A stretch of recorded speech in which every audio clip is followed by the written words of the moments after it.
Hello भाई लोग, तो हमारे आरडीजे वापस आ चुके हैं डॉक्टर डूम के रूप में, लेकिन वो अपने साथ एक बड़ी सी प्रॉब्लम भी लेकर आए हैं, जो कि ये है कि मार्वल वाले आरडीजे को डॉक्टर डूम दिखाएंगे तो दिखाएंगे कैसे, क्योंकि वो ज्यादातर यूनिवर्सेस में आयरन मैन है। तो चलो इस पर बात करना शुरू करते हैं, क्योंकि मेरे पास इस चीज से रिलेटेड काफी सारे प्रूफ्स हैं और कुछ थ्योरीज भी हैं जिनका मार्वल वाले यूज कर सकते हैं। तो सबसे पहले तो जैसा कि मैं अपनी पिछले वीडियोस में बता चुका हूँ कि ऐसा जरूरी नहीं है कि हर एक एक्टर हर यूनिवर्स में एक ही तरह का रोल प्ले करे। फॉर एग्जाम्पल, जैसे कि हमारे कैप्टन अमेरिका हर यूनिवर्स में कैप्टन अमेरिका है, लेकिन कुछ कुछ यूनिवर्सेस में वो कोई और कैरेक्टर भी हैं, जैसे कि अपना फंटास्टिक फोर का जॉन स्टॉर्म, जो कि एक यूनिवर्स में same to same Captain America की तरह दिखता है, लेकिन उसका कैप्टन अमेरिका से कोई भी लेना देना नहीं है। तो मार्वल के मल्टीवर्स की अनंत संभावनाओं में ऐसा पॉसिबल है कि अपने आरडीजे कई यूनिवर्सेस में डॉक्टर डूम होंगे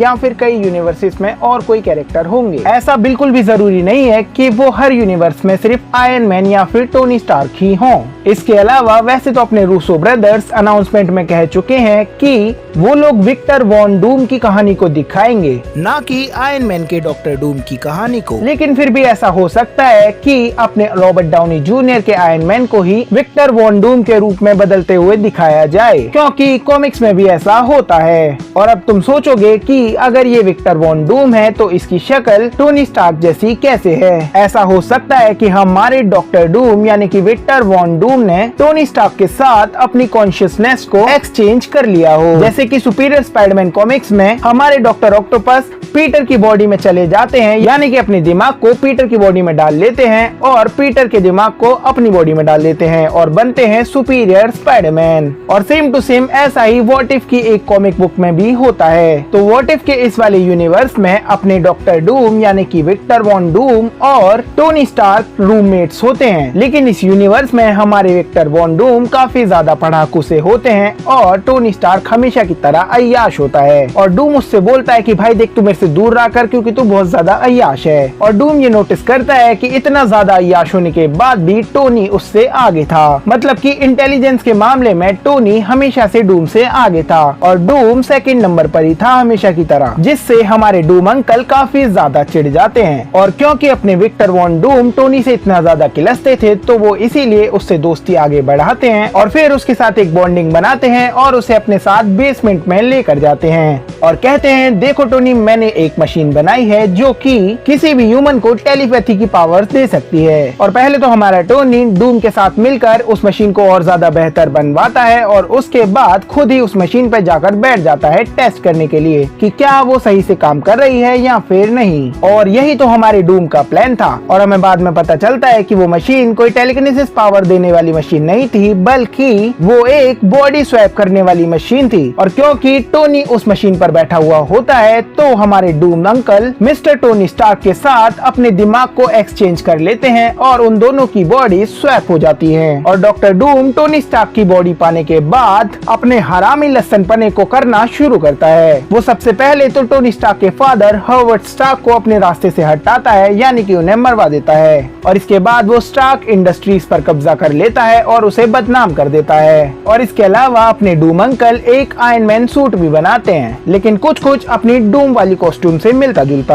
और वहीं पे हमारे असली वाले टोनी स्टार्क, जो कि डूम की बॉडी में थे, वो अपनी जिंदगी को दोबारा से शुरू करते हैं। वो दोबारा से कॉलेज जाता है और अपनी ग्रेजुएशन कंप्लीट करता है। और उसके बाद क्योंकि वो काफी ज्यादा फैसिनेटिंग था, तो वो लेटवेरिया जाता है और वहाँ का एक अच्छा रूलर बनता है। इसके अलावा वो अपने लिए एक डूम वाला सूट भी बनाता है। कुल मिलाकर डूम की बॉडी में रहते हुए भी वो आयरन मैन ही रहता है एक तरह से। और जब हमारा असली वाला टोनी स्टार्क इतना कुछ हासिल कर लेता है, तो हमारे डूम अंकल, जो कि टोनी स्टार्क की बॉडी में थे, वो उससे लड़ने वहाँ पहुँच जाते हैं और लेटवेरिया जाकर टोनी स्टार्क, जो कि डूम की बॉडी में होता है, उसे चुनौती देते हैं। और वैसे तो टोनी के शरीर में होने वाला डूम हमारे असली वाले टोनी पर भारी पड़ता है, लेकिन क्योंकि हमारे असली वाले टोनी के पास डॉक्टर डूम का आर्मर था, इस वजह से वो उसे हरा देते हैं। और तब आयरन मैन की बॉडी में रहने वाला डूम टोनी से कहता है कि मैं तुझे तेरी बॉडी वापस कर दूंगा और साथ साथ तुझे तेरी पुरानी लाइफ भी दे दूंगा। लेकिन टोनी उसे मना कर देता है, क्योंकि हमारे डूम अंकल पहले ही टोनी की लाइफ पूरी तरह से बर्बाद कर चुके थे, क्योंकि वो उसके फादर को मार चुके थे और उसकी इंडस्ट्रीज को भी तबाह कर चुके थे। मतलब कि भाई टोनी स्टार्क का नाम बिल्कुल ही बर्बाद हो गया था। तो इस तरह से हमारे डॉक्टर डूम टोनी स्टार्क बनते हैं और हो सकता है कि हमें अवेंजर्स डूम्सडे मूवी में भी यही दिखाया जाए या फिर इससे मिलता जुलता कुछ दिखाया जाए। एटलीस्ट वो लोग बॉडी स्वैप वाला कॉन्सेप्ट दिखाते हैं तो मजा ही आ जाएगा। मतलब कि ऐसा दिखाया जा सकता है कि इस यूनिवर्स में डॉक्टर डूम रीड रिचर्ड से नहीं बल्कि टोनी स्टार्क से किलसता है और उससे बदला लेने के लिए डॉक्टर डूम ने टोनी स्टार्क की बॉडी को ही उससे छीन लिया और खुद बन गया टोनी स्टार्क, लेकिन डूम वाला टोनी स्टार्क। इसके अलावा तुम सोचो कि क्या होगा जब डूम्सडे मूवी में हमारा स्पाइडरमैन डॉक्टर डूम को देखेगा, जो कि वो जरूर देखेगा। मतलब कि दिल टूट जाएगा बेचारे बच्चे का। और अगर हमें डॉक्टर डूम और स्पाइडरमैन के बीच में एक छोटा सा फाइट सीक्वेंस देखने को मिल जाए तो मजा ही आ जाएगा।